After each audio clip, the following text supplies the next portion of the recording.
Hello, my name is William Kearney and welcome to History 435. We're going to be talking about the evangelical views on the laws of slavery. Slavery in America started in 1619 when the Dutch ship brought 20 African slaves ashore in the British colony of Jamestown, Virginia. Throughout the 17th century, European settlers in North America turned to African slaves as cheaper labor than indentured service. Some historians have estimated 6 to 7 million black slaves were imported to the New World during the 18th century alone.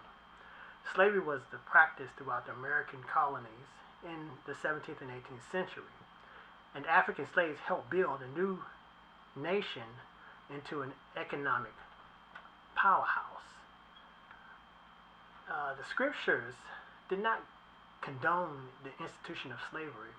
Household slaves were particularly common among New England clergies, both because a pastor's social status and because the head of the household was not primarily engaged in physical labor.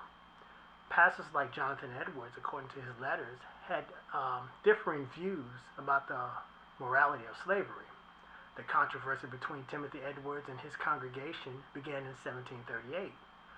In regards to Edwards' thoughts within his letter draft on slavery, Edwards was addressing arguments and his objections against slavery, but yet he owned slaves.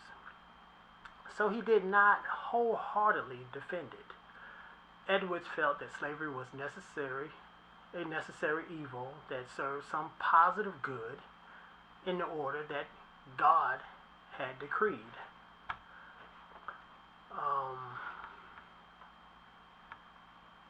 George Whitefield viewed views of slavery would just to be as confusing as Edwards. Evangelist John Wesley denounced slavery as sum of all villainies and detailed its abuses. Solomon Stoddard compared the slaves to the selling of Joseph.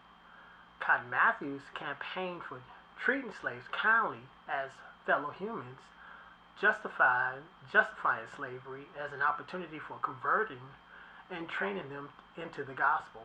However, defenses of slavery was common among the 18th century Protestants, especially missionaries who used the institution to emphasize God's providence. Whitefield was the first. Whitefield at first was first conflict about slaves. He believed that they were human, but he also believed that they were subordinate creatures. Whitefield said that the colony would not be prosperous unless farmers had slave laborers. In 1735, slavery had been outlawed in the young Georgia colony, but in 1747, Whitefield's attributes to the financial woes of his Bethesda orphanage to Georgia's prohibition of slavery. Whitefield pushed for the legislation of slavery, which was legalized in 1751.